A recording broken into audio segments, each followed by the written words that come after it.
It is Tuesday, August 21st, and this is Jaguars Happy Hour. Jaguars Happy Hour every Tuesday is always graced with the presence of Jaguars great Josh Scobee. Now a guy who's making batches and still wearing that same hat, J.P. Shadrick. Yes, I am. There's a commercial that goes something like that. Welcome in, Jaguars Happy Hour. J.P. Shadrick, Jaguars great Josh Scobee in studio. Hi, Josh. Hey, buddy. What's up, man? Just another day. I feel like I just saw you because I guess I just saw you on game night, right? What was that, Saturday? Yeah, a few days ago, 72 hours ago. Yeah, it was fun. I mean, it was the first time I've ever talked about a game and talked about anything other than kicking, so I was kind of out of my element. Oh, you faked it all right. I mean, you did a good job. Well, I had a hard time remembering people's names, and I really had to fake that part of it, but it was fun. We did the stream on Jaguars.com for our web audience during the commercial breaks. Josh and I gave added analysis of the game.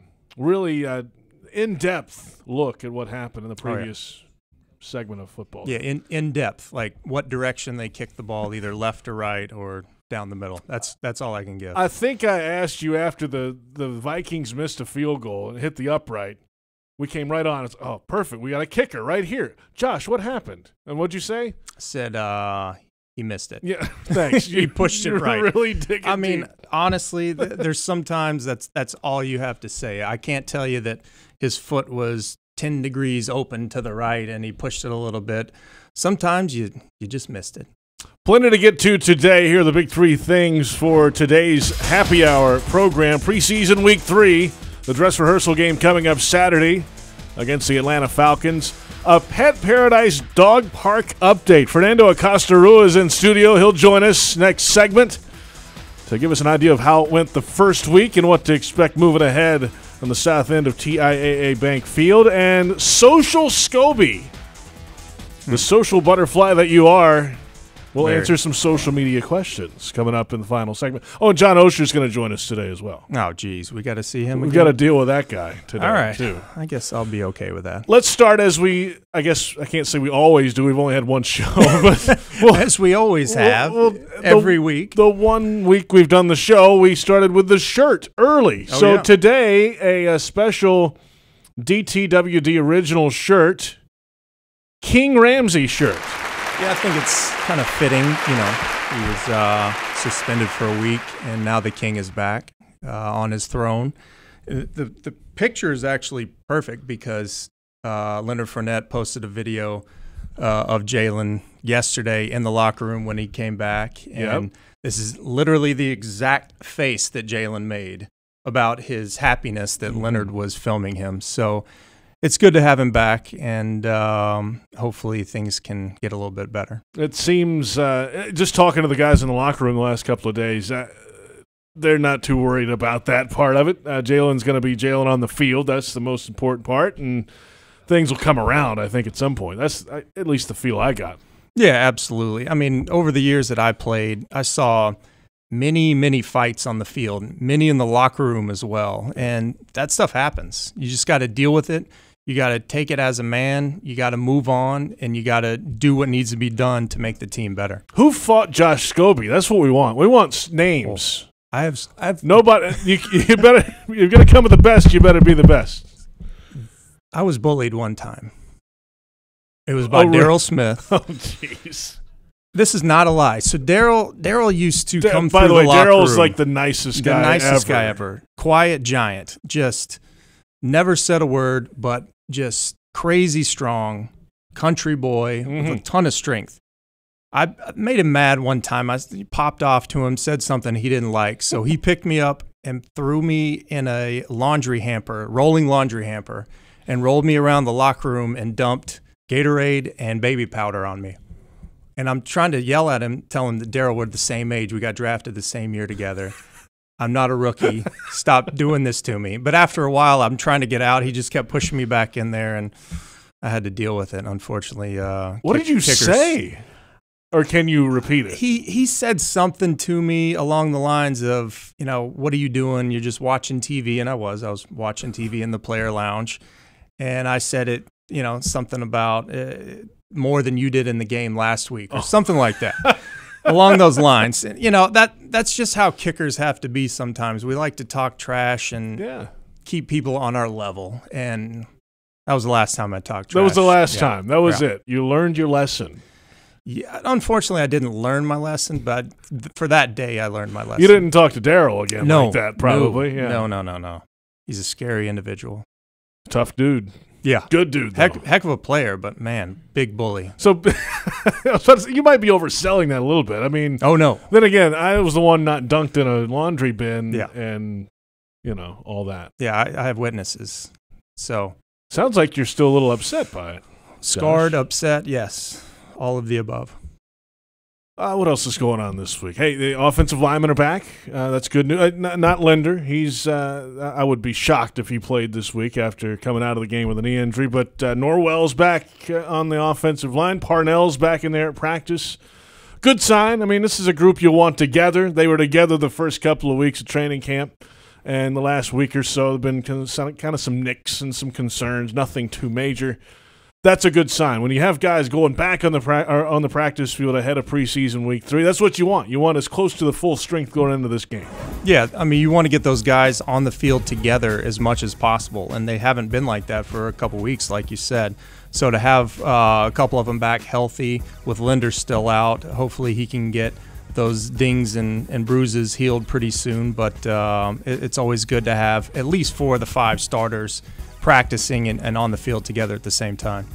This is a group that last week, the biggest thing from the game last week was the penalty situation. 13 penalties, 140 yards against the Jags, including 5 different 15-yard penalties for this football team. The helmet rule penalty was called a couple of times, and we've heard from around the league this week that other games had similar penalties called, and they're controversial. I mean, we're sitting there watching the game together, and I know you're a quick trigger Twitter guy, so you're out there tweeting right away about play. Oh, what'd you make? Looking back at it, if you look back at them, what did you make of the 2 plays? Well, I mean, obviously I'm not, and I wasn't a tackler or ever a football player. No, you were a tackler. Well, hold on, how many tackles did you have? I had probably 20 or so 20? in my career. I mean, that's pretty good. I might have been called for a penalty by the rules standards now, but it's just such a bang thing now, and I can't understand how the NFL came to this conclusion that this should be the rule, and that now they're going to fine people for this. In fact, a guy got fined last week. A rookie running back was fined for lowering his head while going in, and got fined $24,000. So I can't understand that. I'm sure a lot of the defensive players are upset about it, frustrated, and something has to be done by it. I doubt it'll be done by week 1, but something has to be done. And if you're an undrafted rookie running back, if you make the roster, you got to make the roster first of all. What do you make in a game? About that, right? I would say so. After taxes, that's probably what you're making in a game. So the NFL is directly going to take that from his paycheck, and then he'll appeal the fine and then go through the appeals process and hopefully get it reduced. But from experience, that appeals process isn't really worth very much. It's a topic, and from experience, yeah. Huh? I got fined one time. For what? A face mask. Like I said, I'm not a tackler. So I tackled someone, grabbed their face mask, pulled them down, got a $5,000 fine. I appealed it. 3 months later, they cut it in half. Oh. Three whole months later, it took them to figure out that this guy doesn't know how to tackle. That's worth it, though. I mean, you got it cut in half. Yeah, but still, a $24,000 fine is a huge deal. Well, yes, I get that, but from $5,000 to $2,500, well, okay, that's worth the 3-month wait. Right? It was, but I doubt he's going to get his cut in half from 25 or 24 to 12. So I still think it's a ridiculous rule that needs to be changed. Sounds like it'll be a topic, yes, the next couple of weeks for sure. Defensively from last week's game, you see a guy like Yannick Ngakoue, and he's playing against the first-team offensive line for Minnesota. He comes through with a forced fumble, a sack in the game on a kind of a bootleg thing, but and some dance moves apparently. Yeah, beautiful dance moves. But you can tell, he's poised and ready to go now for week 1. There is no holding this guy back once the Giants host the Jags week 1. Yeah, like I said Saturday when you and I were talking about the game, it just seems like that Ngakoue has this motivation that is different from other people. I don't know what it is. It's hard to say exactly what it is because I don't know the guy personally and never played with him, so I don't know him, what kind of guy he is in the locker room. But it just seems like he's got this motivation that fuels him, and it feels like he always has that motor going, and it's never going to stop, and that's what this team needs. That's right. You did not play with him. That's been that long since you've been with the Jags. I'm not that old, but you're getting there. I mean, there. Yeah. Well, I mean, we're at the same age, I think, right? Pretty close. Yeah. Are we? Golly, I know. I look a little older than you. Yeah. Sorry. But that's been your last year with the Jags was what? 2014. But I was here in 15 during the off season. That's so right. Got to know some of those guys. But Ngakoue came in 16, right? Yeah. So didn't get to play with him, but it just feels like he has a different mindset. Oh yeah. And sometimes that's what it takes. A guy that feels like he might have been drafted a lot lower than where he went. And that fuels a lot of guys sometimes. I've seen it, and it works. Who's another guy that you played with that would be like that, you think? Without a doubt, Maurice Jones-Drew. I mean, he chose number 32 for a reason because all 32 teams passed him over one time, and some passed him over twice. And he always played with that chip on his shoulder that he wasn't appreciated, but people appreciated him, and people appreciate Ngakoue. But whatever works for you, if you can play at that high level, then keep doing it. Love it. We're off and running. Jaguars Happy Hour. When we return, Fernando Acosta-Rua from Pet Paradise. We'll talk about the dog park here at TIAA Bank Field. It debuted against the Saints. They'll open it back up this Saturday when the Jaguars return home for the dress rehearsal game. Preseason Week 3, the Atlanta Falcons come to town. The game's presented by Next Grill, proud to be the official grill of the Jacksonville Jaguars. Kickoff time set for 7 o'clock, and tickets are available at Jaguars.com. It's Jaguars Happy Hour on the Jaguars Digital Network.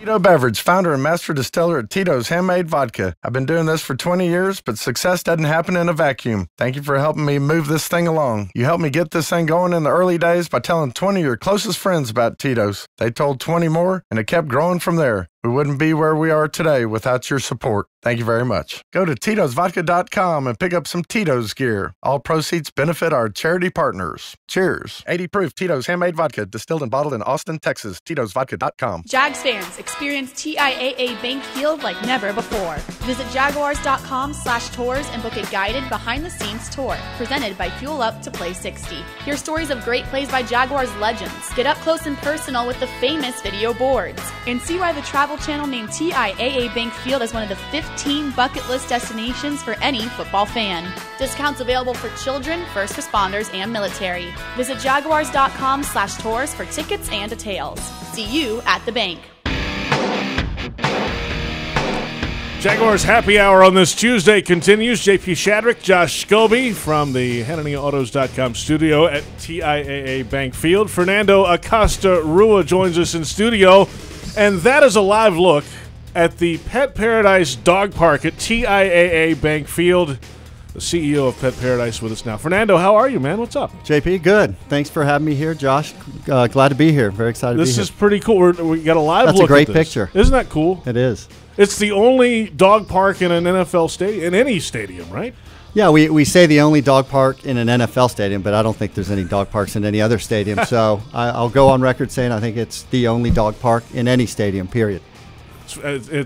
It's unique. Yeah. There's certainly no doubt about that. What was the reaction after the opening night of it against the Saints? No, I think it was really good. We had a good first game. Sound like a coach talking about. It was a good Dogs first game. played well. Yeah. Yeah, everyone had a good time. You know, over the year, we're going to bring in more dogs, up to about 30. I think this first game we had about 15 to just kind of introduce it in there and see how everything worked. Everything was pretty smooth. A lot of fans came up there and spent a lot of time looking into the park. We had a Lightning, a Code Blue, which apparently they never had for a long time. So we had to evacuate all the dogs into the bathroom for a while and then bring them back out. But everything was safe and a lot of fun. It was a good time. Yeah, and it's so you're going to go up to 30, you said, next time. That's the idea. That's the plan as this moves along. Keep increasing the dogs. Exactly, as it moves along. So this week we'll probably go to 20-something. And right now it's the heat that's really the big challenge. So we have a tent next to it, next to the park that has air conditioning. So we can bring the dogs in there. They can relax a little bit, cool off, and then bring them back into the park. So as it starts getting cooler, then we can bring in more and not have the worries of the heat so much. Now, did you have any crazy incidents or stories from the first game? Any random things that happened? No really random things. Everything was pretty safe. We had a couple of the players' dogs were with us. We had Lambeau's dogs. Josh Lambeau's dog Lana was with us, and it's a really interesting story. It's a rescue dog that was found near the stadium, and he adopted it. And here it is, first opening game in the swimming pool at the stadium, watching his dad kick field goal. So that was a cool. And AJ Can's dog was with us too. But everyone behaved. Everything was fine. It was a pretty small group, so we were able to maintain everything. A lot of people close by sticking their fingers in. So we've put plexiglass up now, so you can't stick any food or fingers or anything, but all in all, it was smooth. And there's a process, though, you guys go through to have dog owners bring the dogs to you guys to make sure they can play well with others, right? Yeah, because it's a group environment there, so they have to be compatible. Also, we try to find out if loud noises or crowds, if that, there's dogs that don't like that. Other dogs really thrive in that. So, and their health records up. Today we have a vet on staff that's there. So our chief veterinary officer, Dr. Pickett, was actually there.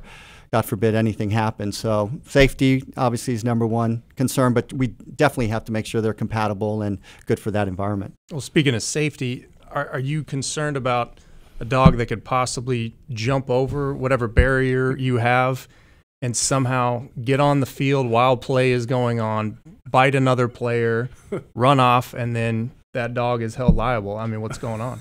No, we're not concerned about that. Okay. That would be a 10-foot jump and it's you look on here. It's at the very I've top. seen some dogs jump some high fences. This would be a heck of a jump, and it's positioned back there. We have not had that happen.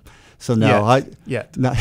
Yeah. See, this is a former player speaking Well, here. I'm just saying. I'm worried. If I'm out there about to attempt a field goal, would I get to re-attempt this kick if a dog comes running out there on the field, bites me on the ankle, even if it's like a schnauzer like I have?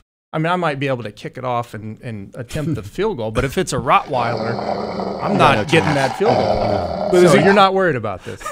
I think it's going to be okay, right, Josh. I think you're over the. I'm asking the important questions. He would be offside anyway, so they would blow it dead. Well, that's what I'm kind of. I mean, is that in the NFL rule book? I think they have to make an addendum now because there's the first dog park in the NFL. These are the important topics that I bring up. He would have to take the elevator down, which would be tough. So he'd have to get his little paw up there and push. Perfect. Go down. By that time, you've already kicked the field goal. They don't have thumbs, so I guess we're okay. No opposable thumbs. Right, we're in good shape on the field, Josh Scobee. Fernando Acosta-Rua, CEO of Pet Paradise, is with us. A few different ways to get involved with this. You can't just walk up with your dog. Right. You have to go through a couple of different things to get this done, right? Yeah, well, first of all, the way you get in, so you can go through the sweepstakes, the Top Dog sweepstakes at Jaguars /Pet Paradise, and there's 10 winners each week.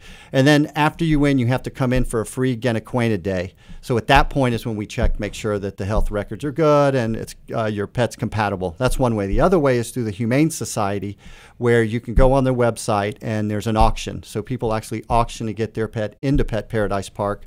You get 2 tickets, parking pass and pregame pass, and all the proceeds go to the Humane Society. So all the proceeds we generate from Pet Paradise Park is going to help homeless pets in Jacksonville. So it's not like we're creating a revenue stream. It's all expenses, but it's good awareness, and we've gotten a lot of positive feedback from it. So it's been exciting. So those are the ways to get in Pet Paradise Park. Pretty cool. And you a couple of times have mentioned rescue dog. You said Lambo got his dog from the neighborhood around here. You mentioned the Humane Society. Yeah. That's close to you guys' heart, right? We do. Philanthropy is a really big part of what we do as a company, but also, our employees are very big pet people, and a lot of them have multiple pets, a lot of rescue pets. So it's really in the fabric of what we do. And we do a lot of stuff in local communities, and we've chosen the Humane Society for this season to really help homeless pets here. So all the stuff we're doing, Miles Jack is actually helping with adopting pets through the Humane Society and through the park. So we're just going to launch that. So hopefully it's going to be a lot of fun for the fans, for the dogs, but also do some good in the community. That's the goal. That's great. Yeah, a couple ways to get involved, as you mentioned, jaguars.com/petparadise or through the Humane Society, jackshumane.org/bid, and they'll have a few game day pet packages available. So we're looking forward to this Saturday. Yeah. Are you going to be up there again this Saturday? We'll be up there again. Yep. We get there probably 2.5 hours before the game to get the dogs in, and so there's not a lot of interaction with the fans. So I'll be up there early, and then during the game, and kind of hanging out. And after about an hour after the game is when people come up and pick up their pets and go. So it's a long day, but it's a lot of fun. Check it out if you haven't been up there. It's a lot of fun, and there's a lot of people that just come up there. I was surprised how many people just came up there to just look. Didn't have a dog in there or anything, and just came up there to see. That's cool. Yeah. Well, I'm going to have to bring my dogs up here, but first I'm going to have to register them and make sure that they're okay to play with other dogs. What kind of dogs do you They're have? 2 mini schnauzers. Okay. So they're a little rambunctious. Are they scared of fireworks? They're scared of a lot of things. We kind of equate them to a prisoner that is ready to get out of prison. Okay. If a door opens, they're gone. They're not coming back. So I'm a little concerned about that. But you've made me feel better with these 10-foot walls. Well, bring them in. We'd love to check them out and see if we can get them in the park. That'd be great. Love it. Fernando, good to see you. Hey, thanks for having me. Thanks so much. Fernando Acosta-Rua from Pet Paradise joining us. Hey, coming up at TIAA Bank Field, Labor Day weekend, Sunday, September 2nd. It's a 3 p.m. start for Leonard Skinner on the last of the Street Survivors Farewell Tour, their final Jacksonville show. Kid Rock, Jason Aldean, Charlie Daniels Band, the Marshall Tucker Band, and Blackberry Smoke all along as well. Tickets at Jaguars.com and through Ticketmaster. We'll return with John Ozier, Jaguars.com senior writer. It's Jaguars Happy Hour on the Jaguars Digital Network.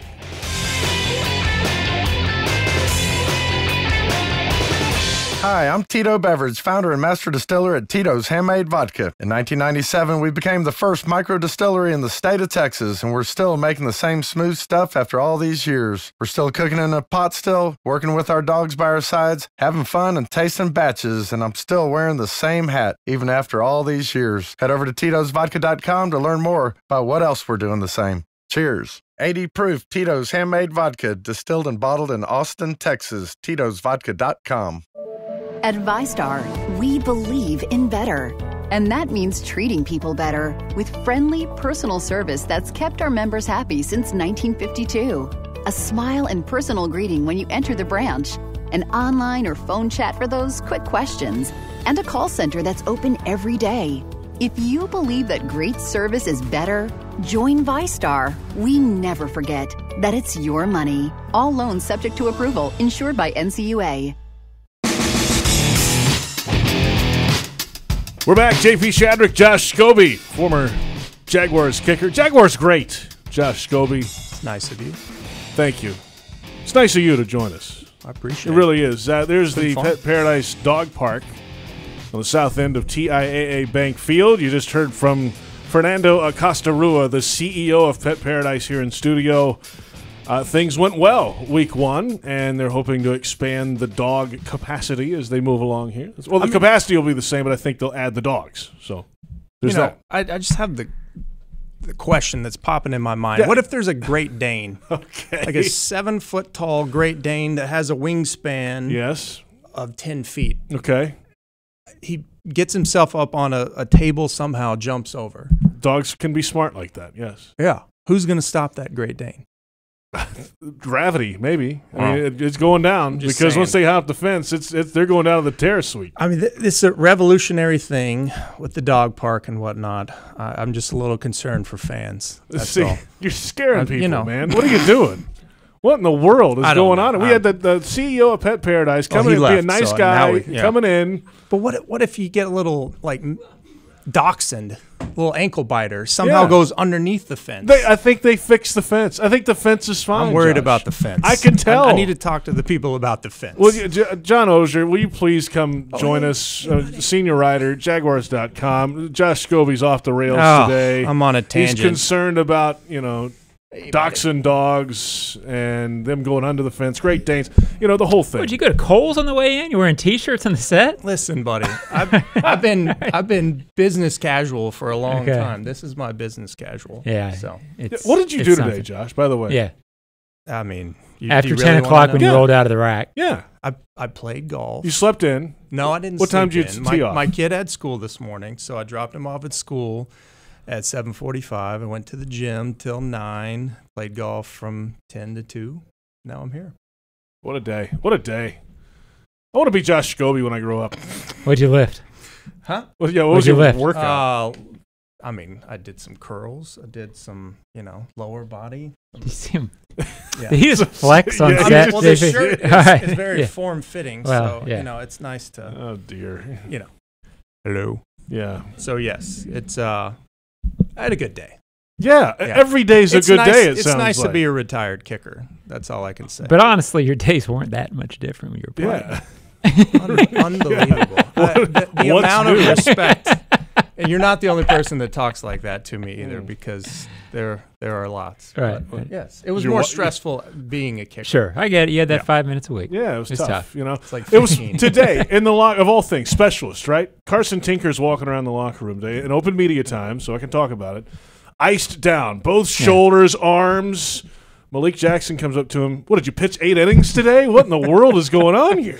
All 8 snaps he had today. As you know, those Alabama guys, they really like attention. Carson's no different. He just wanted people to see that he actually did something. Yeah, I that said he day. looked like an impoverished Clayton Kershaw. Yeah, right. So, Yeah.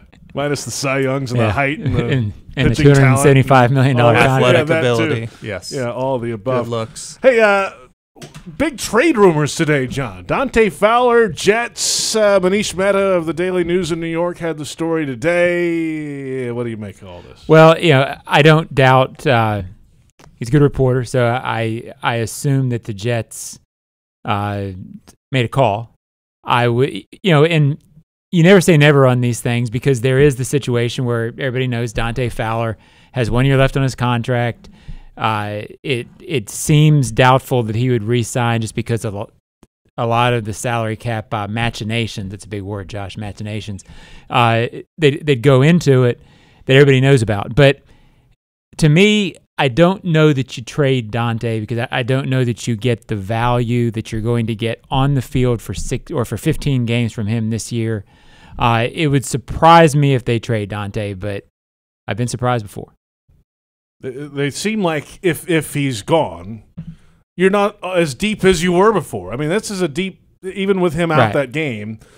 What do you have if you don't have him there as a Well, backup? it's very much a long-term versus short-term decision. The long-term would be, okay, if we can get a draft pick that makes sense, then there is a school of thought that you build toward that.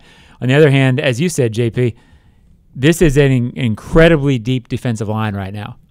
If you don't have Dante Fowler on that, then it's suddenly not nearly as deep at that edge rusher position. And frankly, you lose 8 regular season, 2 postseason sacks, and you lose a guy who, there's something about Dante, Josh, that he whatever he's not, and I don't think he's the number 3 overall pick in the draft type production, but every couple of games you look out there and he's making a violent hit, he's recovering a fumble and taking it back for a touchdown. He's doing something that helps you. And I'm always fond of saying about Dante, when this defense is great, they look like they're playing with 15 guys out there. They're swarming, they're scary, they're jumping around. Dante's a big part of why they look like that when he's playing. So I think it's a risk to get rid of him. I kind of doubt they will. We'll see. I know, John, you say this a lot about when fans ask you, "Oh, cut this guy, let's cut this player." Dante's a There good was only football. one time I was ever for that. Right. When? The kicker. Okay. That's nice of you. But No, I thought it was. What, Anyway. who Same- was the 6th-round pick they traded me for? How'd that work out for him? No, I meant before that. Oh. You wanted me cut before. No, I meant for the years before that. I was against the actual move, okay. Well, thank but I was you. lobbying I for it the appreciate it. entire time. Thank you. So, Thank you. Same argument, though, it can be made. Don't cut good football players. And you Well- don't. I mean, Dante's a good football player. When he's going right, he's a very good football player. it's become such a depth chart. Look on the internet and see who's starting type of world, and it's almost like if a guy is not starting, people think, "Oh, it's time to get rid of him, trade him for something else." Well, the whole idea that you have 11 players on your side of the ball is a myth these days. You really have 14, 15, 16 guys on defense you depend on who actually start. Dante played as much as the starters, but played a huge percentage of the snaps. It's a league where attrition and injury always play a major role in a season. And when you start getting rid of guys, all of a sudden in 3 games when somebody's hurt, you're wondering why you don't have that guy. Depth is so big. They've got it on the defensive line, so I'd be surprised if they make a move to become less deep or shallower, Yeah, as you would say.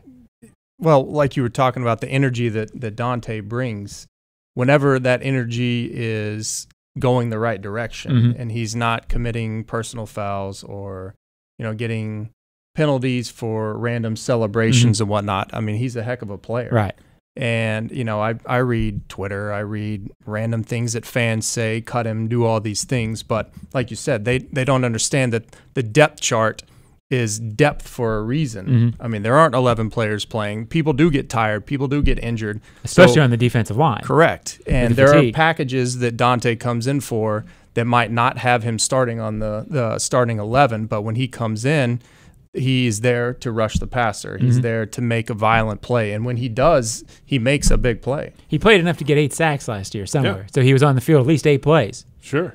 Well, he actually tweeted out the percentage of plays that he was in last year. I forget exactly what it was. Defensive linemen have a tendency to really know that. They know the numbers. I covered kickers and D linemen really know numbers very well. I covered Freeney up in Indianapolis forever, and he always knew the percentage of times that he got pressure compared to sacks. I mean, he was a statistician on that front. He always knew because it's a tough spot.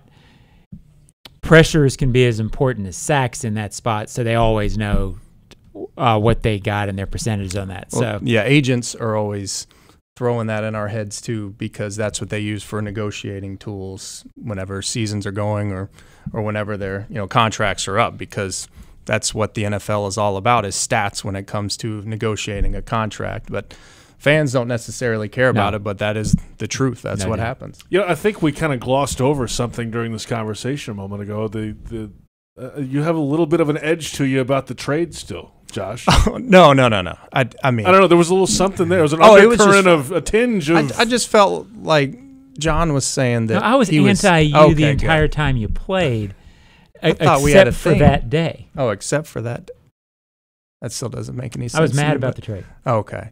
Well, you because wanted them deep to get down a- I cared. Oh, well, thank you. The Beatles needed the that. Rolling Stones, right? I mean, come on, you got to give and take here. And I don't know which one you would be, but they left town. Be like in sync instead The of Backstreet Boys. Yeah, there we go. Right. Yeah. Had Yeah. to compete. But no, that's what you guys I have were. no animosity towards the team. As I've told JP, I was always very tongue-in-cheek anti-Josh Scobee, but I was never anti-Josh Scobee in reality. It's nice of him to say that. I don't believe him, but it's nice of him to say It's that. about as nice as I'll ever be to Josh. Yeah, right. I'm on the topic now. I know it makes you uncomfortable, so I'm Oh, going it to continue. it does not make me uncomfortable. How did you find out you were getting traded?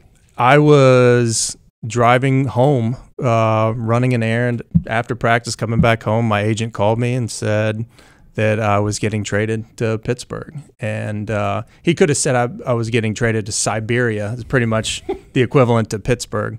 So obviously I was not very happy about that. And then got home, told my wife, and then started to, figure out things from there. It was a very fast transition from 5:30, 6 o'clock p.m., hey, you're being traded, to, hey, you have a 6 a.m. flight. So it was a really quick turnaround. And I've heard horror stories about how guys are told how they were traded or been released. Mine wasn't that bad, but I've heard some bad ones. There you have it. I'll tell you, it's a tough, brutal league at that time, and there's probably there's not a whole lot of pleasant stories on that front. No, not at all. I mean, I loved being here and loved playing here. I wanted to play here my whole career, but it's a business, and right. You have to treat it as that. And even though you will, get emotional about it, you just have to be able to compartmentalize it. And the funny thing about that is, you always, when something like that happens, I always get emails about, well, there's going to be hard feelings between team and player. And now you get that, say, with Mercedes Lewis when he wasn't re-signed this year.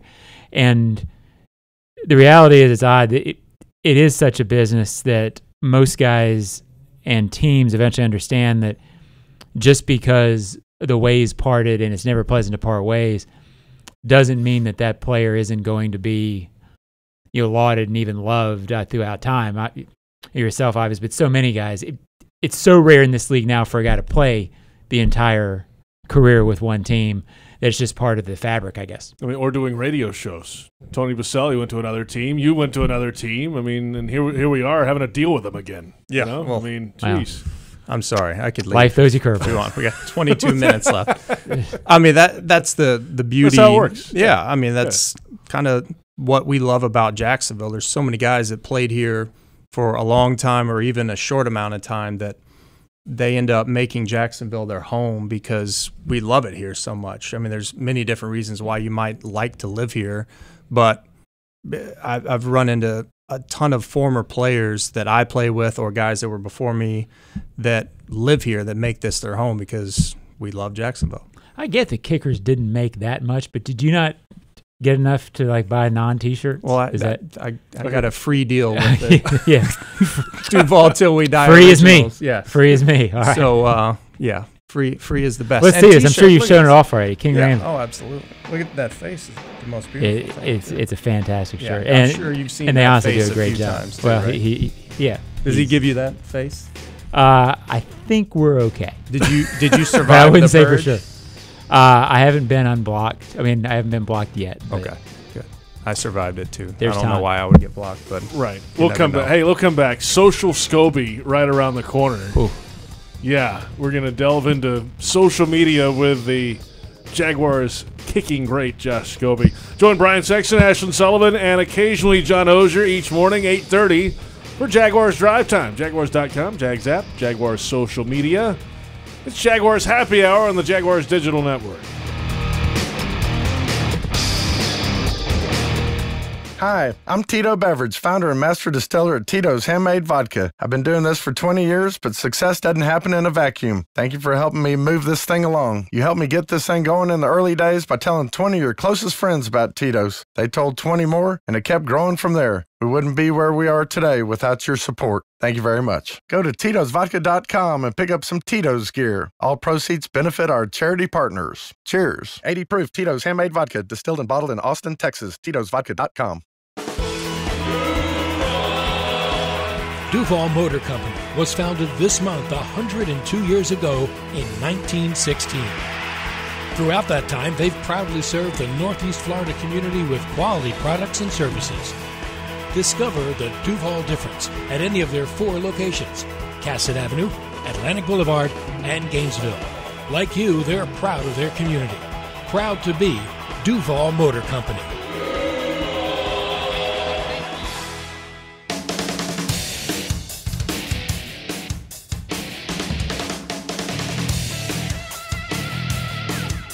Tres receptores a la derecha en formación. Tan solo escasa yarda para ser el primero. El balón recibe. Borles quiere entrar. ¡Va a entrar! ¡Va a entrar!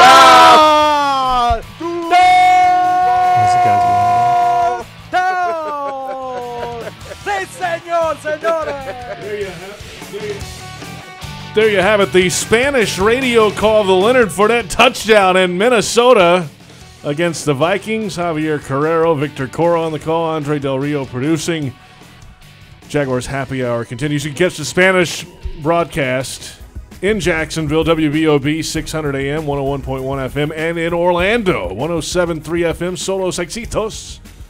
With those three. Well said. Thank you. Is that producer related to Jack Del Rio? I mean, that's a great question. I don't. We're gonna ask him this week when they're here for the game. I'm gonna guess. It's probably like Smith.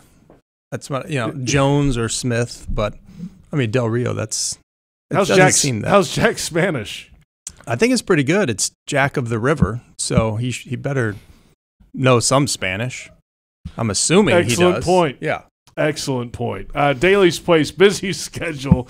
Even further past the Pet Paradise Dog Park, Daly's Place in the south end of TIAA Bank Field. Jeff Beck and Paul Rogers Thursday night. Deep Purple and Judas Priest, September 12th. Dierks Bentley, September 13th. Sting and Shaggy together on stage September 14th. DailysPlace.com. Sting and Shaggy, huh? Yes. Which one? Are you a country guy? I'm a little bit of everything. I mean, I like all country except Luke Bryan. Luckily, he's not playing here. Why do you what? He's just bad. What do you? Just bad. Of all the new guys, he's okay. No, me. No, he's not. No. A lot of the new stuff I don't like. I'm with you. I mean, there's some good new stuff. There's some really bad new stuff. Luke Bryan is one of them. So you'd go to Dierks? Oh yeah, absolutely. That sounds like a perfect date night. You and the wife go down to Dierks, see the Jason Aldean. I would enjoy Aldean that. Would be great. Yes. So, he'll be here for Skinner. I know. Yeah, that we're talking about going to that. So, but better hurry. Tickets are going fast. Sting and Shaggy. I'm all for that. They've been touring around together, and they play each other's songs together on the stage. The whole thing. Are we talking about the same people, like Sting? Yeah, Mr. Lova Lova. Yeah, Mr. Lova Lova. Yeah, him. That. Yeah, for real. And Sting. Yeah, that's Shaggy, but Sting. You know, Sting. Every step you take. That's strange. Hey, it works, man. I think they're selling out venues all over the country. Well, good. And they'll probably sell this one out too. There's a reason they invited them here. So, hey, are you ready for this debut segment? We're going to call that. We're going to go out on a limb and call this Social Scobee. I know it's good alliteration. Really digging deep for a title. Let's start off today. Out of that. At Jaguars_news. Be as honest as Jalen. How do you feel about Blake?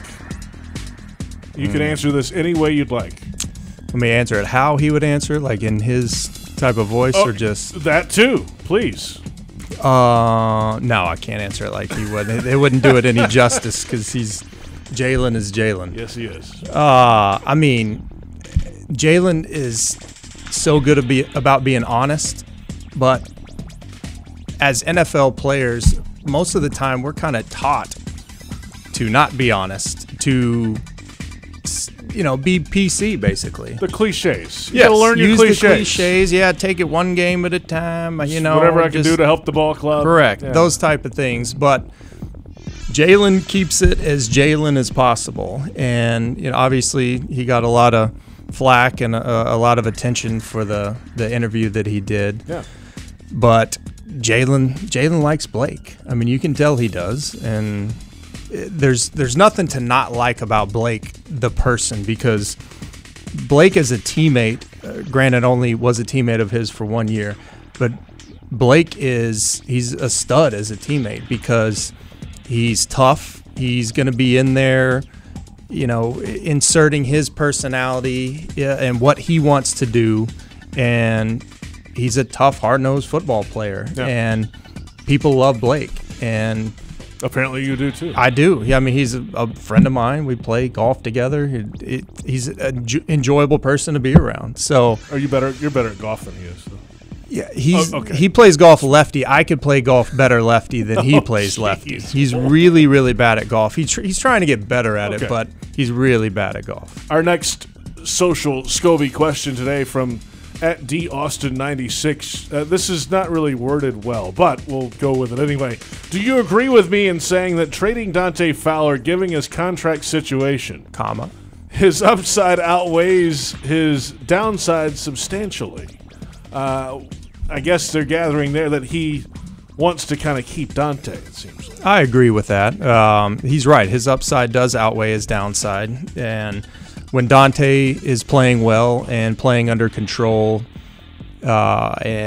emotionally and physically, he's a fantastic player. And even though he's not technically a starter, he adds some depth to this defensive line that is huge with depth. But if you take him away from that, then I think the potential goes way down. But, I mean, Dante just has to keep himself in check and keep his emotions in check and do the things that he does well, and he could be here for a long time. It's just a matter of him doing the right things most of the time. Yeah, you want players to go play at an edge, but you don't want to go over that edge. Yeah, there's a fine line between going over the edge, and that fine line is the yellow flag coming out and the letter you get in the mail a couple days later from the NFL. And the deduction in your paycheck as well. Our final social Scobee question today from @TealTimeB: is there such a thing as too much golf? Obviously, that's directed to me and how much golf I play. But this time of year, there is absolutely too much golf. And it is miserably hot and humid right now in Jacksonville. And, I mean, I actually have a new diet plan. Mm-hmm. It's go out and play golf from about 9 a.m. to 2 p.m. Don't take any water with you. Just plan on sweating out about 20 pounds in sweat, because that's what you're going to do. It's hot right now, and that's what these guys are practicing in right now, and I'm glad I don't play anymore. Not that I really sweated that much in practice anyway, but I'm just glad I don't play anymore for that reason. I was about to say, during a practice, you didn't really lose much weight. No, I was probably one of the few people that gained weight during a practice, because we would always weigh in and out before and after practice, and most guys, I mean, even D-line, linebackers, some guys could lose 10 pounds in a practice, like a 2.5 hour practice. They're losing that because of how hot it is. I was probably one of the few that might gain a pound or two because of how hydrated I got, which is great. But golly, I'm glad I was a kicker and not a linebacker. There you have it for Social Scobee today. We have a bonus Social Scobee today. Earlier, before the last game, you tweeted out that you and your wife will be donating $25 for every Jags touchdown this season. Your friends have an 18-month-old girl diagnosed with cancer, and you're inviting people to join you, right? Yeah, absolutely. So some friends of ours that live here in Jacksonville, like I said, they have an 18-month-old girl. She was just doing a routine wellness check a few weeks ago, and they discovered an abnormality in her breathing, and they immediately rushed her to Wolfson Children's Hospital, and they did x-rays and found that she had a tumor almost the size of her chest. Wow. And, I mean, that's scary enough, and they obviously did tests, and it came back that it was T-cell lymphoma, and they immediately, got her connected to everything, started radiation recently. She's going to be on radiation for 2.5 to 3 years.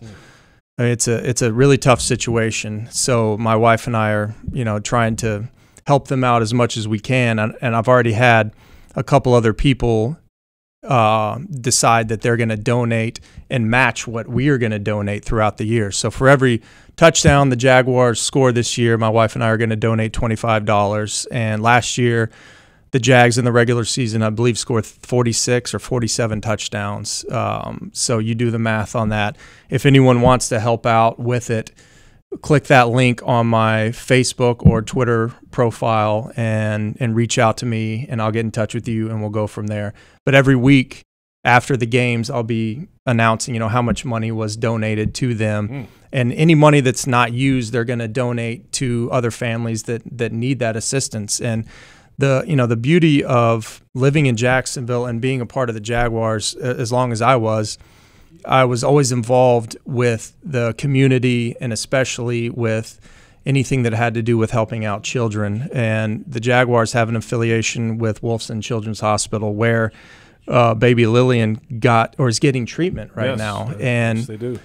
Luckily, I got to do a lot of visits there, got to know a lot of people that work there. And once I had kids, it just really got special to me to be able to, go and visit these kids, chat with them for 5 or 10 minutes, just hear about their day and see what they're going through. So now for this to happen to her and to our friends, it's hit really close to home, and so we're just trying to do as much as we can to help them out. That's fantastic stuff, Josh. Let's see it on the screen again, Patrick, if you can. At Josh Scobee 10 is the Twitter handle, and you can go back just a few days and check out the update with the Love for Lillian page and click on for more information. Yeah, and look at that face. What a sweetheart. Yeah, it's such a sad thing, and for anyone that has children, even if you don't, I mean, it's just a tragedy anytime this thing happens. But the more money we can raise will go towards the treatment for her and for other kids.